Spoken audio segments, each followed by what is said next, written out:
Hello, everyone. Welcome to Being Patient Brain Talks. I'm Deborah Kan, founder of Being Patient. Today, we have an award-winning journalist and author, Jennie Smith, who joins us from Medellin, Colombia. Mhm. The reason why she's there is because she has studied a village in Colombia that is highly predisposed, has a high genetic predisposition of one of the early onset markers. That's presenilin 1, which is a deterministic gene for early onset Alzheimer's. She spent heaps of time researching the people, the village, the life there, and joins us now to talk about her book, Valley of Forgetting. Jennie, welcome. Hi, Deborah. So great to see you. Thank you. I'm really excited about hearing about your experience. We've met people who have, are carriers of presenilin 1. Yeah. A lot of people were well aware of this village in Colombia because it got a lot of press attention. I think it was on 60 Minutes at one point. Mhm. Tell us a little bit about your journey. Why did you choose to write a book and how did you hear about this? It's funny that you mentioned 60 Minutes because that's exactly how I heard about this story. I was sitting with a friend in Florida one Sunday evening, watching 60 Minutes. And the story was titled, I believe it was titled The Alzheimer's Laboratory. And it told the story, and the story's been told many times before and since, of a family that carries a mutation on the presenilin 1 gene, as you said, that's unique to them, that, like other forms of early onset Alzheimer's disease, can give people symptoms, memory symptoms, starting in their 40s or even sometimes 30s. But the difference, obviously, with this family is that it's on an order of magnitude larger than any other early onset Alzheimer's disease family in It, the world. just for the background for the audience and those of Yes. people who might not know, having one marker of presenilin, they're called deterministic genes because it means it will determine your future of Alzheimer's. And that's why that population is particularly interesting to research. If you know people genetically are predisposed to Alzheimer's, then they're targets for research because you could figure out maybe how to modify or prevent Alzheimer's, then you may lock the bigger picture. So just as a background to that. So sorry, go ahead. I No, didn't. that's right. And this population was discovered in the 1980s. And Dr. Lopera, so Dr. Francisco Lopera, who died last year, was this pioneering Colombian neurologist who got out to these hillside farms where he was in a public hospital in Medellin, Colombia, in the city, and patients started coming in. The first patient came in 1984 with a senile dementia. They didn't call it Alzheimer's at the time, or they didn't in that clinic because they didn't have the brain evidence to diagnose Alzheimer's.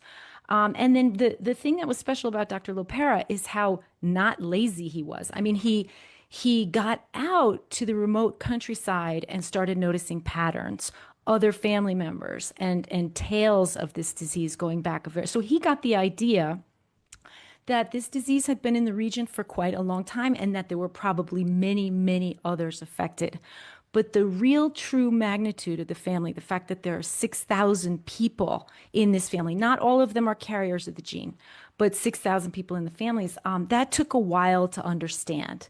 And he also, as you said, realized the importance of having this population to study before they became ill. So back in the early 2000s, he began launching natural history studies of these folks. So, if you're in this study now, your mother and grandmother were also, or your a parent and grandparent were probably also in this study. This is a very, very long running cohort, and a lot has been learned from these Colombian families.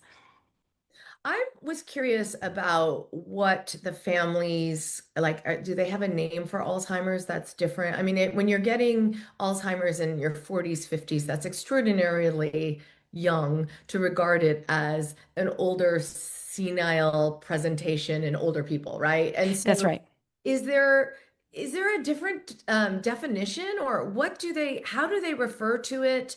I mean, because it's being passed through so many generations, they knew far before anyone else that this is genetic, right? Without even having to get tested. Yes and no.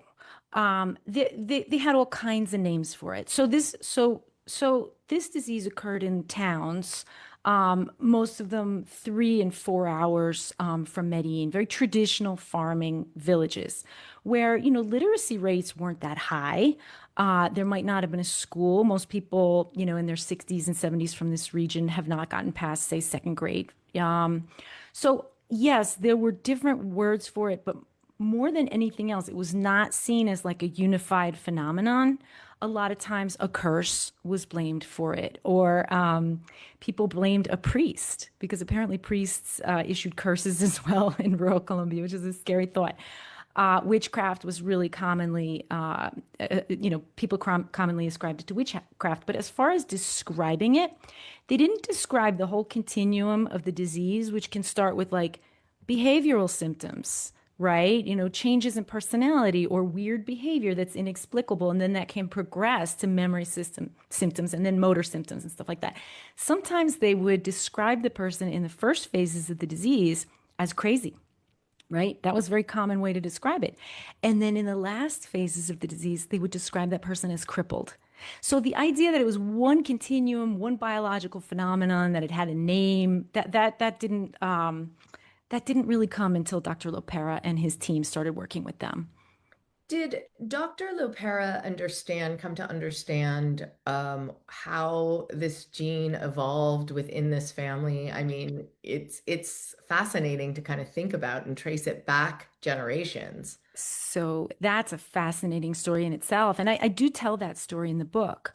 Um, there was always a lot of curiosity and a lot of speculation about where this particular genetic mutation had come from, because first, it was unique to this family. That was known since the 1990s. And second, the family members tended to be white rural people, right? Which gave rise to the idea that this had to have come with the Spanish conquistador. Now, many people migrated to the New World, right? Between, let's say, 1500 and 1900, so it didn't necessarily have had to come with a conquistador, but it did likely come with someone of European descent. Later on, in about 2014, I think, a group at the University of California, Santa Barbara, or maybe it was Harvard at the time, led by Ken Kosick, who's a Alzheimer's researcher. They molecularly traced it to Spain. And so that sort of ratified the idea that, this might have had a romantic origin. As far as how long it's been in these hillsides, uh, the actual cases have been traced back to the early 1700s through church records. And the people who were doing that were like interns under Dr. Lopera. One was a young girl who was like an undergrad. And she actually was the one that found 4 women who were basically sort of colonists, right? Farmers in those hills in the 1740s, and each of them had had a lot of children. So all of a sudden, she had the explanation for how this mutation spread so quickly over such vast terrain. And so, yeah, they've done a lot of work on that. That is really fascinating. Hmm. So with Dr. Lopera, he spent decades then researching, right? I mean, Yeah. you said the early 2000s, and unfortunately, Mhm. he just passed away a Yes, year last ago. year. Hmm. Yeah. Tell me a little bit about how his research evolved with this community. I know he was also there was Banner Alzheimer's Institute was also involved in this Yes. study. Mhm. Tell me a little bit about the research from, its inception Yes. up until now. So I consider this sort of a miraculous project because of the state that Colombia was in the 1980s and 90s when Dr. Lopera first started this project. So I just told you about the first patient that he saw in 1984. Right. So he and his colleagues and went out to those families, did some work, and published a paper in 1987 with pretty much everything they knew about them at the time and their suspicion, which was not yet confirmed, that there was a genetic cause.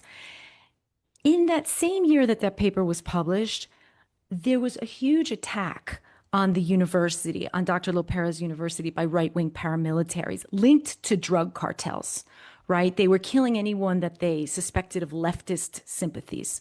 Well, a lot of doctors at the public university had leftist sympathies or were accused of such. And so all of a sudden, Colombia became a really dangerous place for Dr. Lopera. He and several of his colleagues left the country. He ended up in Belgium for several years, then came back in the 90s when things had calmed down just a little bit. The miracle part to me is that all of this didn't just get lost. He had brought his genealogies of the families with him to Belgium, and he couldn't interest anyone in them, which is just amazing, you know. So he came back, and then what happened was the conflict itself, the Colombian conflict, which pitted left-wing guerrillas against paramilitaries, against the state, against it, just created absolute chaos in the countryside. And a lot of people who had been living in these villages, their families had roots in these villages for 200, 300 years, started coming into the city. And when they started coming into the city, they started coming into his clinic. And that was when this study really busted open. When all of a sudden, they weren't just from that one little town, they were from 5 different towns, right? So that, and then those were the first patients, and this was the 1990s, whose brains he was able to study because he started a brain donation program. And that's when they found the actual gene, et cetera, et cetera. This study also almost died in the early 2000s. They had the gene, they had published a lot of research, they'd run out of money. And also, it wasn't a very good time in Alzheimer's drug research. There just wasn't a lot going on.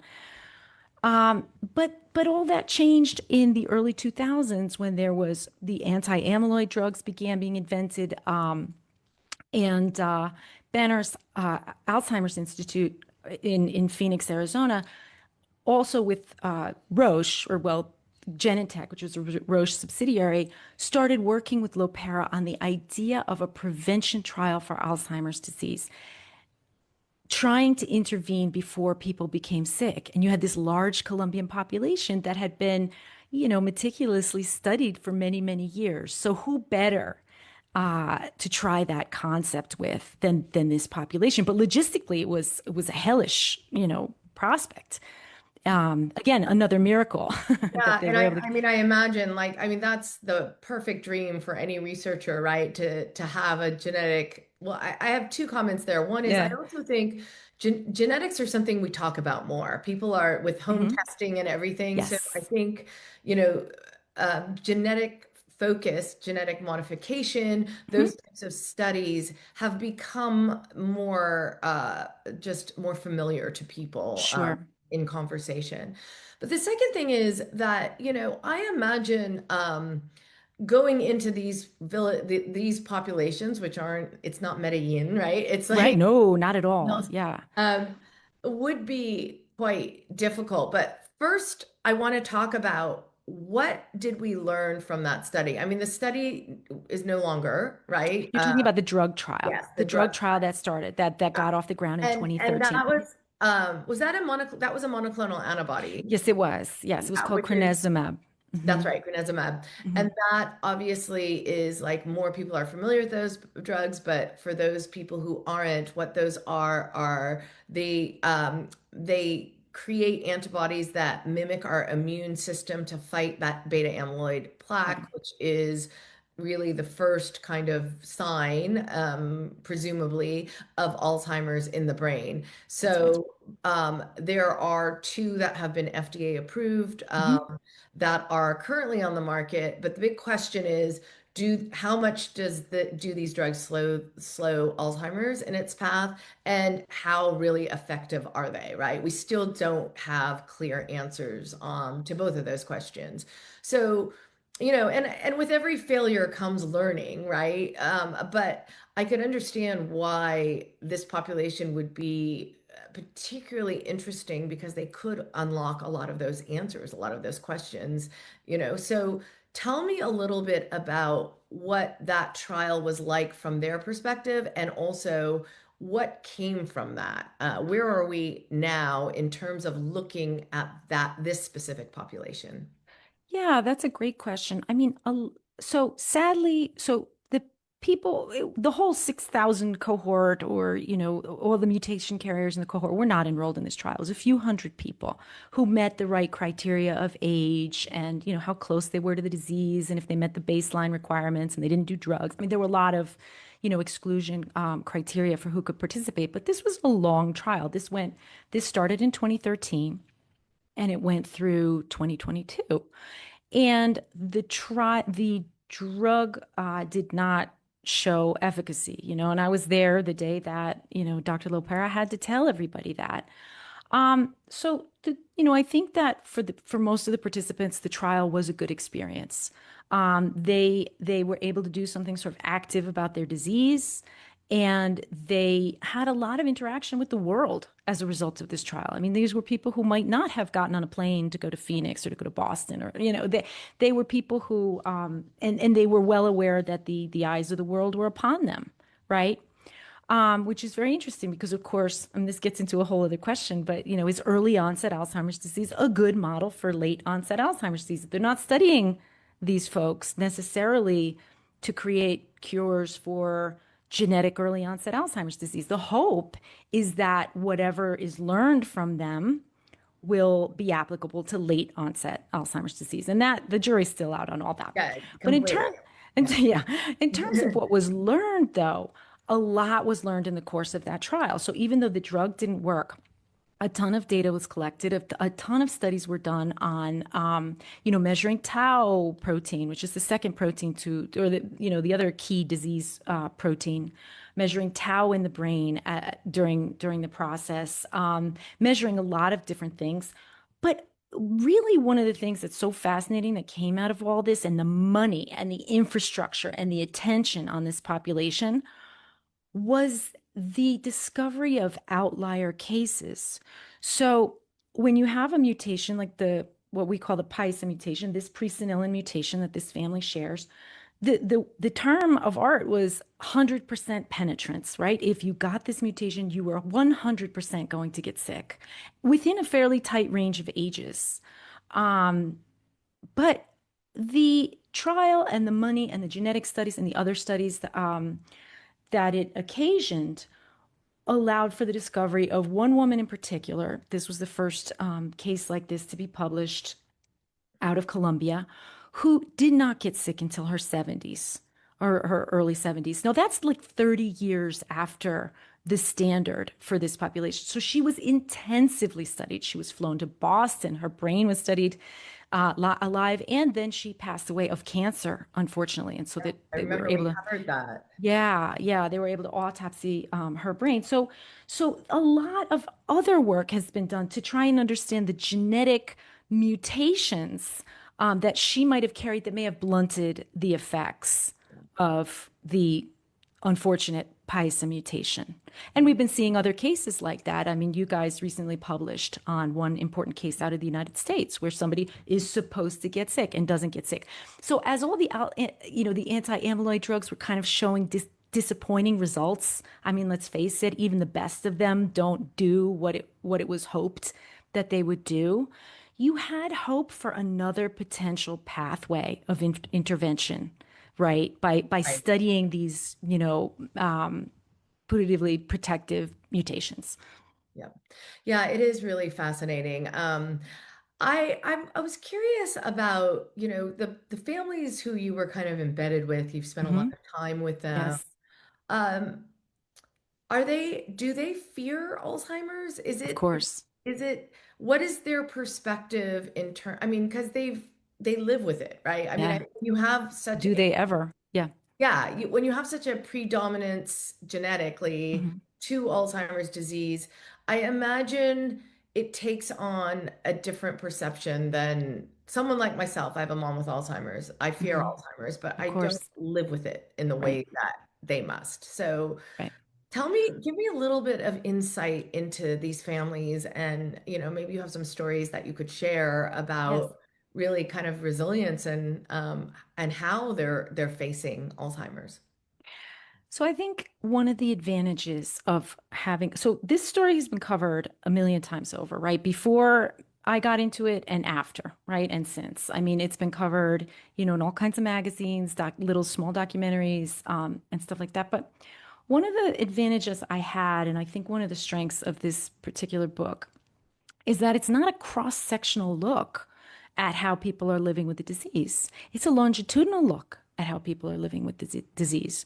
So if you come and you stay for a week in Colombia and you meet, 10 members of these families who might be caring for someone at home with the disease and might be fearing for their own situation, you can say to them, how do you feel about it? And they can say, I'm scared. I don't know if I want to have kids. I don't, they can say something in that moment. But if you come back to them 3 years later, they might say something very different. And so what I think this process, this 7-year process as it happened, allowed me to do was be with the families as they lived with the disease and made life decisions around the disease. And the other thing that's important in this group is that we're dealing with young people, both youngish people who are getting sick. So they're getting sick in their mid 40s, right? And their children who often become their primary caretakers who are in their 20s. And the unique situation here is that most of these families were effectively, low income families. There was no memory care center. There was no help really. So those young people were in a really particular bind. They were taking care of a sick parent in their home at a time when they themselves needed to be graduating, right? Because almost all of them had more education than their parents, and getting jobs or starting their careers. And so they were terribly derailed by this disease. And a lot of my book recounts the struggle of one woman in particular to get back on track with her life. And she ends up not really being able to get back on track with her life and ends up migrating to Spain, essentially just as without papers, just as a way to sort of throw herself into the world after the death of her mother. She was just could not make it in Colombian society. So I talk about the toll that takes on young people in particular. There was one, yeah, Go ahead. No, go ahead. there's one other aspect of this situation that's unique. And that is that at the time that Dr. Lopera began this long-term study, he determined, probably a little bit paternistically, I don't know if I'm using that word right. He determined that it was best not to let people know the results of their genetic tests. He knew the results, and certain of his staff knew the results, or those results were available to know to certain people.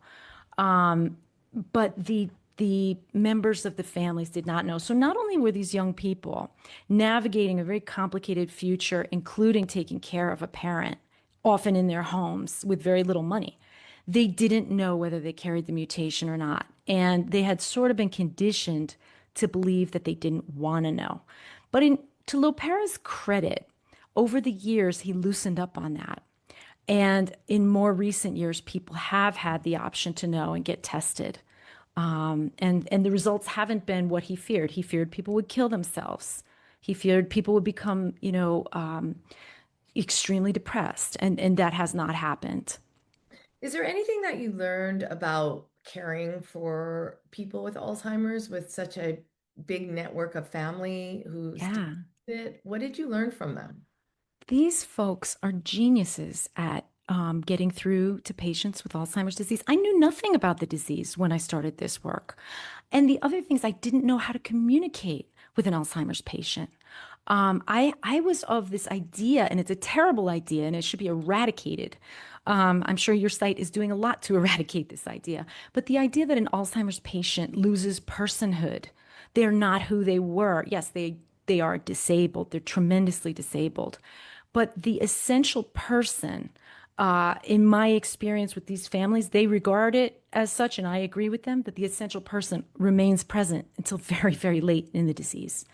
And so they were able to just penetrate that so nicely and really teach you kind of how to talk. I mean, one girl would like play songs on her phone to get a laugh out of an uncle, or repeat a name a few different ways. And I just learned a lot from them about patience and about how these parents or these patients were not lost to them. It's so funny because Hmm.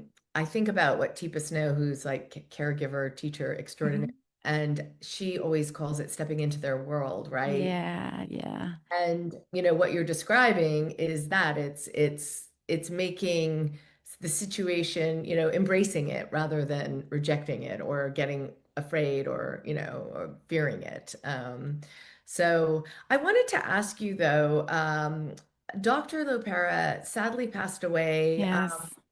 Does that mean that this population has lost a leader? What's happening in looking, through the lens of these people who have presenilin one in Colombia?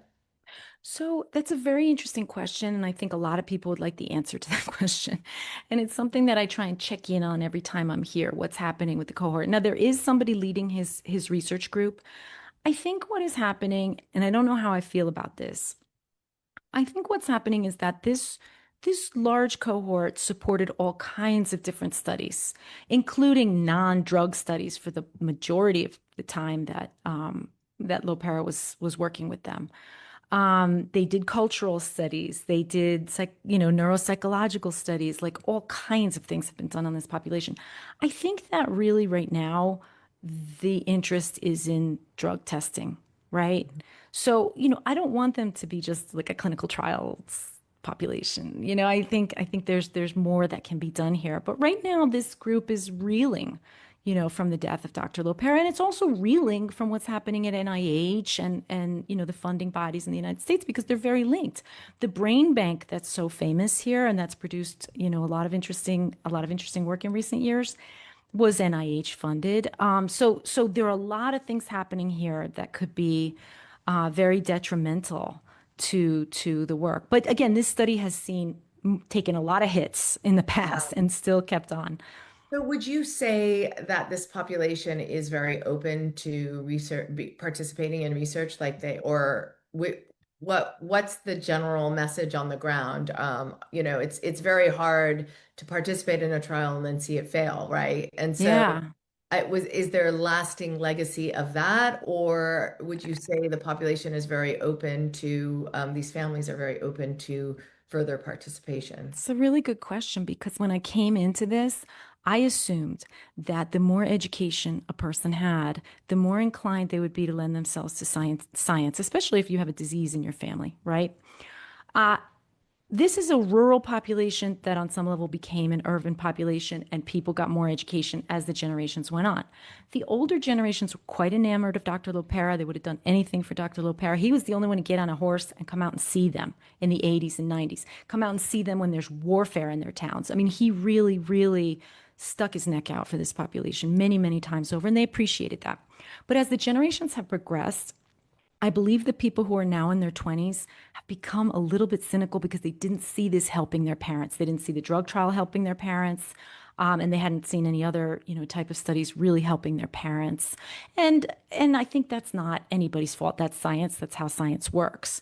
But I have seen among the children of the people who just did the last drug trial no interest, and occasionally they're saying sort of flippant things to the investigators, like "call me when you have the cure" or something like that. So, but I do think that they can be won over just differently. They'll have to be talked to differently because they're a different population. Completely. And I like your point too, that we still don't know the connection between early onset, versus late onset, but it is often treated as the same thing in one big basket, right? And so, $1 million question.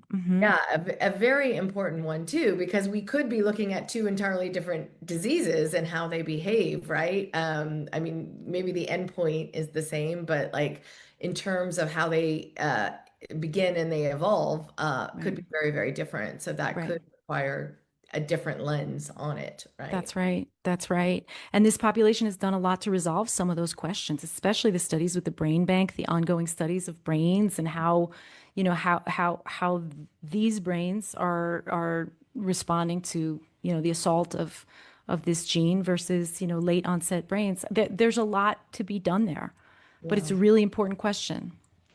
So, Jenny, tell me what you got out of writing this book. Like what was your biggest takeaway, in terms of maybe what you learned and what you will remember? Oh, I love this process. I love this process. I loved going down the rabbit holes of the old papers, because all science writing depends on papers and you go through citations and you find a citation from the 60s and that takes you down a rabbit hole and you try and put yourself in the mind of the investigators and learn what they learned.